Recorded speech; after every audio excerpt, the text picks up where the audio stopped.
இது தமிழக சட்டசபை தேர்தல் குறித்தான கட்டணம் செலுத்தப்பட்ட விளம்பரம்.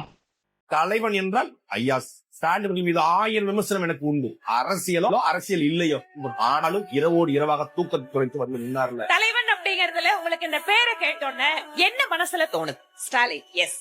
அக்கினி நெஞ்சில் குமுறும் எரிமலை கட்டின கலட்டும் ஆத்திரகாரா, அந்த குருதி அடிமொழி வேரில் அனலை திரட்டும் தைரியகாரா, கலியுகம் தேடி கடலால தாண்டி வந்தாயே நீ கரிகாலா. அரவணைக்கிற போக்கு, அதை பேசி சரி செய்கிற போக்கு கலைஞரை விட திரு ஸ்டாலின் வந்து ஸ்ட்ராங்கா இருக்குன்னு நினைக்கிறேன். ஸ்டாலின் இஸ் மோர் டேஞ்சரஸ் தேன் கருணாநிதி. அதை இன்னைக்கு ஸ்டாலின் நிரூபித்துக் கொண்டிருக்கார். நீ கரிகாலா,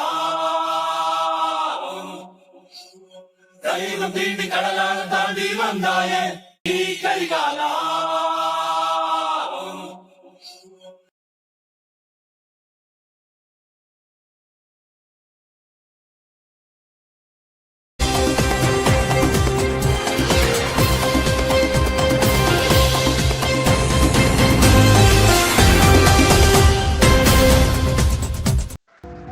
அன்பினர்களே, அமெரிக்க அதிபர் ஈரான் பேச்சுவார்த்தை தொடர்பாக அறிவிக்கப்பட்டாலும் அவர் இப்பொழுது ஒரு பேச்சுவார்த்தையில் கலந்து கொள்ளவே பார்ப்பதாகவே செய்திகள் வருகின்றது. இப்பொழுது அவரே நேரடி களத்தில் இறங்கி பாகிஸ்தான் செல்வதற்கான ஒரு வாய்ப்பு இருப்பதாகவே இன்றைய வெள்ளிக்கிழமை செய்திகள் உலாவி வருகின்றது. வாருங்கள் செய்திக்குள் செல்வோம். ஈரான் ஒப்பந்தத்திற்காக ட்ரம்ப் பாகிஸ்தான் செல்கிறார் என்றும், ஒருவேளை அவரே நேரடியாக களத்தில் இறங்கலாம் என்றும் சொல்லப்படுகின்றது. அமெரிக்காவிற்கும் ஈரானுக்கும் இடையிலான அமைதி ஒப்பந்தம் இஸ்லாமாபாத்தில் இறுதி செய்யப்பட்டால் அங்கு பயணம் செய்யக்கூடும் என்று அதிபர் டொனால்ட் ட்ரம்ப் கூறியிருக்கின்றார். அவரே தெரிவித்திருக்கின்றார். நாரவாய் வேறவாய் மாறும், அது வேறு விடயம். அவர் பாகிஸ்தானில் தலைமைத்துவத்தை பாராட்டினார். மேலும் மோதலை முடிவுக்கு கொண்டு வரும் ஒப்பந்தம் விரைவில் எட்டப்படும் என்ற நம்பிக்கையும் அவர் வெளிப்படுத்தி இருக்கின்றார்.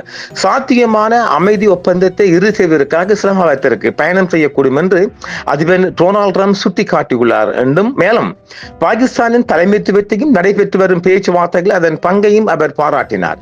வெள்ளை மாளிகையில் செய்தியாளரிடம் பேசிய ட்ரம்ப், நான் பாகிஸ்தானுக்கு செல்வேன், ஆம், இஸ்லாமாபாத்தில் ஒப்பந்தம் கையெழுத்தானால் நான் செல்லக்கூடும் என்றும், மேலும் நான் செல்ல வேண்டும் என்று அவர்கள் விரும்புகிறார்கள் என்றும் அவர் கூறினார். இரு உலக தலைவர்களுக்கும் இடையிலான வார்த்தை போர் தொடர்ந்து நீடித்து வரும் நிலையில் டொனால்ட் ட்ரம்ப் போப் மீதான தனது விமர்சனத்தை மேலும் தீவிரப்படுத்தியுள்ளார். வெள்ளை மாளிகையின் பின்புற புல்வெளியில் செய்தியாளர்களிடம் பேசிய அதிபர், போப் லியோ பிபிசார் அரசியல் குறித்து அப்பாயவே இருக்கிறார் என்றும் கூறினார்.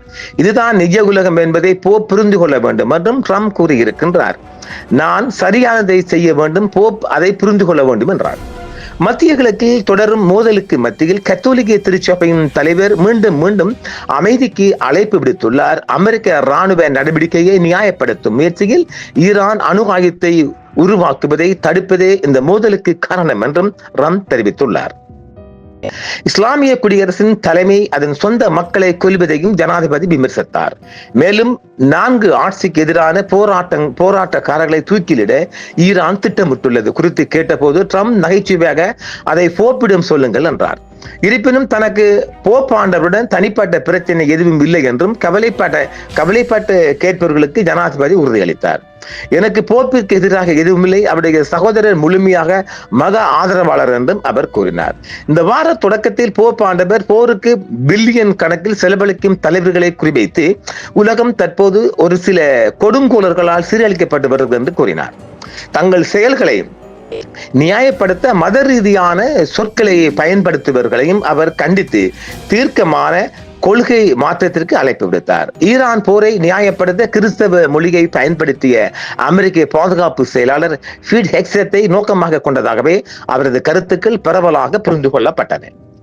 அனைத்து போர்களையும் முடிவுக்கு கொண்டு வர அழைப்பு விடுத்த போது போப் ஆண்டவர் சர்வ வல்லமையை படைத்தவர் என்ற மாயையை குறித்தும் அவர் பேசினார்.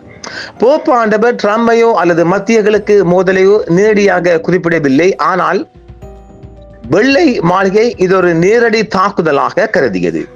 ஞாயிற்றுக்கிழமை அன்று ட்ரம்ப் கடுமையாக சாடத் தொடங்கினார். லியோவை குற்ற விஷயத்தில் பலவீனமானவர், வெளியுறவு கொள்கைக்கு மோசமானவர் என்றும் முத்திரையை குத்தினார். போப் ஆண்டவர் மிக சிறப்பாக செயல்படுவதாக தான் நினைக்கவில்லை என்றும், போப் லியோவின் ரசிகன் அல்ல என்றும் ஜனாதிபதி ட்ரம்ப் செய்தியாளரிடம் தெரிவித்தார். ட்ரம்பின் கடும் கண்டனத்துக்கு பதிலளிக்கும் விதமாக வத்திகானின் அமைதிக்கான வேண்டுகோள் நற்செய்தியை அடிப்படையாக கொண்டது என்றும் அது ட்ரம்ப் நிர்வாகத்தின் மீது நேரடி விமர்சனம் அல்ல என்றும் லியோ வலியுறுத்தினார். பின்னர் தற்போது நீக்கப்பட்ட ஒரு பதிவில் ட்ரம்ப் தனது புகைப்படத்தை பகிர்ந்தார். அது ஜனாதிபதி இயேசுவை போன்ற ஒரு உருவத்தில் காட்டுவதாக பலர் கூறினர். கடுமையான விமர்சனங்களை தொடர்ந்து தன்னை கடவுளின் மகனுடன் ஒப்பிட்டதாக கூறப்படும் கருத்தை பின்பு அவர் நிராகரித்தார். அவர் அண்மை காலமாக ஒரு போட்டோ போட்டிருந்தாரு இயேசுநாதர் போன்று. அதற்காக நான் மருத்துவராக மக்களை குணப்படுத்துவதாக கருதப்படுகிறேன், நான் மக்களை குணப்படுத்துகிறேன், நான் மக்களை மிகவும் குணப்படுத்துகிறேன் என்றும் அவர் கூறினார். பின்னர் போப் நேரடியாக ட்ரம்பின் பெயரை குறிப்பிட்டு ட்ரம்ப் நிர்வாகத்தை பற்றியோ நற்செய்தியின் செய்தியை உறக்க பேசுவதையோ பற்றியோ எனக்கு எந்த அச்சமும் இல்லை என்றும் போப் ஆண்டவர் கூறினார். புதன்கிழமையாண்டு ஈரானின் கொலைகார ஆட்சி குறித்து அந்த மத தலைவருக்கு ட்ரம்ப் விளக்கம் முயன்றார். அவர் பதிவிட்டதாவது, கடந்த 2 மாதங்களில் ஈரான் குறைந்தது 42,000 அப்பாவி முற்றிலும் நிராயுத பாணியான போராட்டக்காரர்களை கொண்டுள்ளது என்பதையும் ஈரான் அணுகுண்டு வைத்திருப்பது முற்றிலும் ஏற்றுக்கொள்ள முடியாது என்பதையும் யாராவது போப் லியோவிடம் தயவு செய்து சொல்லுங்கள். இப்ப வந்துட்டு பாத்தீங்களா, இப்ப எல்லாம் சொன்னாங்கல்ல யுரேனியம் இப்ப அமெரிக்க அதிபரே அணுகுண்டு வச்சு சொல்லி இதைத்தானே நாம தொடர்ந்து சொல்லி வரோம். ஈரான் அணுகுண்டு இருக்கிறா என்று இப்ப அமெரிக்க அதிபரே சொல்லிட்டாரு. டபுள் என்ட் தாரம் பாருங்க. ஈரான் அணுகுண்டு வைத்திருப்பது முற்றிலும் ஏற்றுக்கொள்ள முடியாதது என்பதையும் யாராவது போப் லியோவிடம் தயவு சொல்லுங்கன்னு சொல்றாரு. இப்ப சரிதானே. ஜனவரியில் இஸ்லாமிய குடியரசு தொடங்கிய ஆட்சிக்கு எதிரான போராட்டக்காரர்கள் மீதான கொடிய அடக்குமுறையை ட்ரம்ப் குறிப்பிட்டார். அதில் பல்லாயிரக்கணக்கானோர் உயிரிழந்தனர். ட்ரம்ப் பாகிஸ்தானின் தலைமைத்துவத்தை பாராட்டி பீட் மாஸ்டர் சிறப்பாக செயல்பட்டுள்ளார் என்றும் பாகிஸ்தானின் பிரதமர் மிகவும் சிறப்பாக செயல்பட்டுள்ளார் என்றும் அதனால் நான் செல்லக்கூடும் என்றார். மத்தியஸ்த முயற்சிகளில் ஈடுபட்டவர்களையும் அவர் மேலும் பாராட்டி பாகிஸ்தானிகள் மிகவும் சிறப்பாக செயற்படுவர் என்றும் மிகப்பெரிய சான்றிதழ் வழங்கி இருக்கின்றார். அணு ஆயுதங்கள் தொடர்பாக ஈரானின் சமீபத்திய உறுதிமொழிகளாக அதிபர் ட்ரம்பின் கூற்றுப்படி ஈரான் தனது செறிவூட்டப்பட்ட யுரேனியம் கையிருப்பை கைவிடவும் அணு ஆயுதங்களை தயாரிக்காமல் இருக்கவும் ஒப்புக்கொண்டுள்ளதாக தெரிகிறது. இந்த இறுதிமொழி ஒரு அமைதி ஒப்பந்தத்தை நோக்கமாக கொண்ட தற்போதைய பேச்சுவார்த்தைகளின் ஒரு பகுதியாகும் போது இருப்பினும் இதுவரை எந்த ஒரு முறையான ஒப்பந்தமும் உறுதிப்படுத்தப்படவில்லை என்றும் நிலைமை நிலையற்றதாகவே உள்ளது என்றும் மேலும் அணு ஆயுத செறிவூட்ட தொடர்பாக அமெரிக்காவிற்கும் ஈரானுக்கும் இடையே குறிப்பிடத்தக்க வேறுபாடுகள் இன்னும் நிலவுகின்றன என்றும் சொல்லுகின்றார். அமெரிக்க ஈரான் போரை முடிவுக்கு கொண்டு வருவதை நோக்கமாக கொண்டு இஸ்லாமாபாத்தில் நடைபெற்ற முக்கியத்துவம் வாய்ந்த பேச்சுவார்த்தைகள் தோல்வியடைந்ததை தொடர்ந்து அவரது கருத்துக்கள் வந்துள்ளன. அதே நேரத்தில் ஒரு நிலையற்ற போர் நிறுத்தம் நடைமுறையில் உள்ளது. பாகிஸ்தான் ஒரு மத்தியஸ்தராக பேச்சுவார்த்தைகளை நடத்தி வருகிறது. மேலும் ட்ரம்பின் கருத்துக்கள் அந்த நாட்டின் மீண்டும் ராஜதந்திரம் திரும்புவதற்கான சாத்தியத்தை குறிக்கின்றன. அமெரிக்கா ஈரான் அமைதி பேச்சுவார்த்தைகளின் சமீபத்திய நிலவரம் என்று பார்த்தோம் என்றால் அதிபர் டொனால்ட் ட்ரம்ப் ஈரானுடன் விரைவில் ஒரு உடன்பாடு எட்டப்படும் என்றும் நம்பிக்கை தெரிவித்திருக்கின்றார். மேலும் தெஹ்ரான் அணு ஆயுதங்களை வைத்திருக்க முடியாது என்பதையும் வலியுறுத்துகிறார். இதே நேரம் இப்படி அவர் சொல்லப்பட்டாலும் வளைகுடா முழுவதும் நேற்று வியாழக்கிழமை கூட 1000 மேலதிக விசேட துருப்புகள் களமிறக்கப்பட்டிருக்கின்றது. இது எமது நேயர்களில் மிக அதிகமான நேயர்கள் சொல்லி வருவது மீண்டும் ஒரு போருக்கு அமெரிக்கா தயாராகின்றது. அதுதான் உண்மையும். ஏனெனில் மிக பெரிய களம் காணுவதற்கான ரெடியை ஆயத்தமான ஒரு பகுதியை அமெரிக்கா மேற்கொண்டு வருகின்றது. குறிப்பாக சொல்ல போனோம் என்றால் அமெரிக்கா தற்பொழுது மேலதிக துருப்புக்களை நாம் ஏற்கனவே சொல்லுகிறோம்ல சீல் போர்சஸ் அப்புறம் டெல்டா. இப்பொழுது டெல்டா போர்சஸின் மிக அதிநவீன அணி ஒன்றை அவர் இப்பொழுது களமிறக்கின்றார். நேற்று வியாழக்கிழமை வாக்கில் 1000 படையினர் தரையிறக்கம் செய்யப்பட்டிருக்கிறார்கள். அவர்களின் முதல் அடி என்னவென்றால் காக் தீவில் இருக்கின்ற 6 தீவுகளையும் கைப்பற்றுவது, அதனால் ஈரானின் இதயத்தை உடைப்பது போன்று அவர்களின் பொருளாதாரத்தை நசுக்குவதாக அமெரிக்க அதிபர் பார்க்கின்றார். அதன் பிற்பாடு அங்கிருந்து பந்தர் அப்பாஸ் ஊடாக உள்நுழைய பார்க்கின்றார். இதுதான் திட்டம். இதற்காகத்தான் ஈரானின் ராணுவ அதிகாரிகள் சொல்லுகின்றனர், வாங்க உங்களை எல்லாம் பணக்கதியா பிடிச்சிட்டு ஒவ்வொருத்தருக்கும் ஒவ்வொரு $1 பில்லியன் டிமாண்ட் பண்ண போறோம் என்று. நிச்சயமாக அதுக்கான வாய்ப்பு இருக்கின்றது. அதாவது தரைவழி மார்க்கமாக அமெரிக்க துருப்புக்கள் ஈரானுக்கு நுழைய முறைகின்ற போது ஆயிரக்கணக்கான அல்லது நூற்றுக்கணக்கான துருப்புக்களை உயிரோடு பிடித்து வைத்துக் கொண்டு ஒரு பணைய கைதியாக டிமாண்ட் காட்டுவதற்கான வழி இருக்கின்றது. அதை நாம் பல தடவை சொல்லியிருக்கிறோம். இந்த வீடியோவில் நாங்கள் சொல்லுகின்றோம். அது ஈரானுக்கு தரைப்படையெடுப்பது ஈரானுக்கு மிகப்பெரிய வாசியாக, அதாவது மிகப்பெரிய பலமாக போய்விடும். ஏனெனில் பெருமளவு படைகளை அவர்கள் பணைய கைதியாக மீட்டுக் கொள்வதற்கான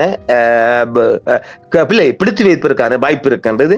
அதை வைத்து ஈரான் மிகப்பெரிய ஒரு பேரம் பேசும் ஒரு முனையத்தை உருவாக்கலாம் என்றும் பார்க்கப்படுகின்றது.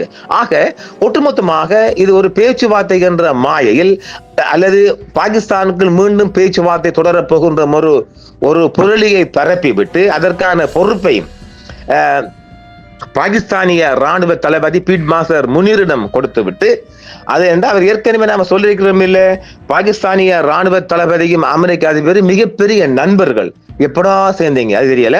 அப்படி ஒரு நட்பு அவரைத்தான் களமிறக்கி இருக்கிறாங்க. எப்படியாவது தாஜா பண்ணி இந்த 22ஆம் தேதி வரையும் ஒரு தாக்குதல் இல்லாம ஒரு சமாதானத்துக்குள்ள கொண்டு போய்ங்க, நாங்க அதுக்குள்ள எங்களை ஸ்ட்ரென்த் பண்ணிக்கொள்வோம், நாங்க ரெடி ஆயிரும் என்று பொறுப்பு கொடுக்கப்பட்டிருக்குது. இதெல்லாம் ஈரானுக்கு தெரியாம இருக்குமா? தெரியும். அதனால் தொடர்ந்து பேச்சுவார்த்தை என்பதில் எந்த நம்பிக்கையும் ஈரான் கொள்ளவில்லை. கடைசியாகத்தான் களமிறக்கப்பட்டிருக்கிறார் அசீம் முனீரால பார்க்கலாம். ஏனெனில் ஒருபோதும் பாகிஸ்தானை ஈரான் நம்பவில்லை என்பதும் ஒரு புதிய செய்தியால பழைய செய்தியாக ஒட்டுமொத்தமாக ஒரு பேச்சுவார்த்தை என்ற ஒரு போர்வையில் மீண்டும் ஒரு யுத்தத்துக்காக நாங்கள் ரெடியாக இருக்கின்றோம். யுத்தம் வரதோ இல்லையோ அது அமெரிக்க அதிபரின் கையில் தங்கி இருக்கின்றது. கூடுதலாக யுத்தம் வருவதற்கான வாய்ப்பே மிதிகமாக இருக்கின்றது. அமெரிக்க அதிபர் ஒரு பம்மாத்து ஒரு நாடகம் போடுகின்றார் என்பதே ஈரான் பார்க்கின்றது. பார்ப்போம் இன்று மாலையும் அடுத்த செய்திகளில். நன்றி.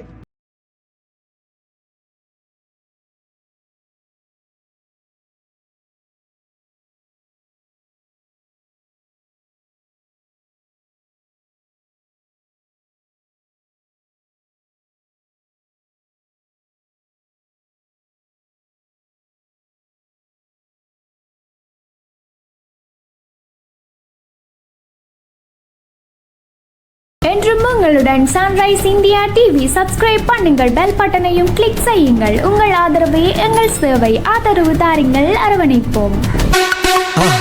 மறக்காம சர்ப்ரைஸ் பண்ணுங்க. தேங்க்யூ.